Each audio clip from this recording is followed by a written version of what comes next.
Although marami pong nagsasabi na ang nasabing INC rally ay para suportahan at kung maaari ay makita ang sitwasyon ni Senator Marcoleta. Pero bukas din po ang mata ng gobyerno sa sinusulong ng INC patungkol sa transparency and accountability. Hindi po tayo naniniwala na yun lamang ang magiging dahilan ng INC para sa nasabing rally. Kung tayo po at lahat tayo, pati po ang miyembro ng INC ay para sa transparency and accountability, ganun din po tayo, ganun din po ang pamahalaan, ganun din po ang Pangulo. Sabi nga po natin, wala pa pong rally, nagsisimula na po. At nasimula na po ng Pangulo ang magpapanagot sa mga dapat na managot.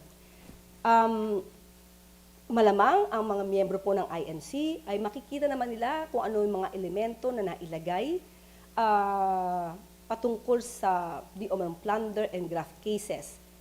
Sa resolution po siguro ng Ombudsman ay makikita nila kung bakit naisampa ang mga kasong ito sa miyembro po ng INC na si Senator Rodante Marcoleta. Tama po bang tignan ito na hindi kumurap, hindi nasindak ang gobyerno sa mga protesta ng INC? Tama po, hindi naman po kailangan magpa-pressure ang gobyerno at ang mga nag-iimbestiga, pati na po ang mga korte natin sa mga pressure ng ibang mga grupo. At sa ating palagay ay hindi naman din po yun ang naisin ng INC.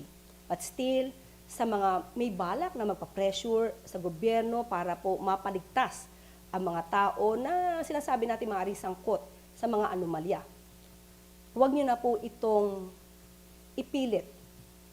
Huwag niyo na po itong gawin. Dahil muli, hindi matutulog ang gobyerno, hindi din matutulog ang mga investigating bodies, pati na po ang korte para mapanagot ang dapat na mapanagot.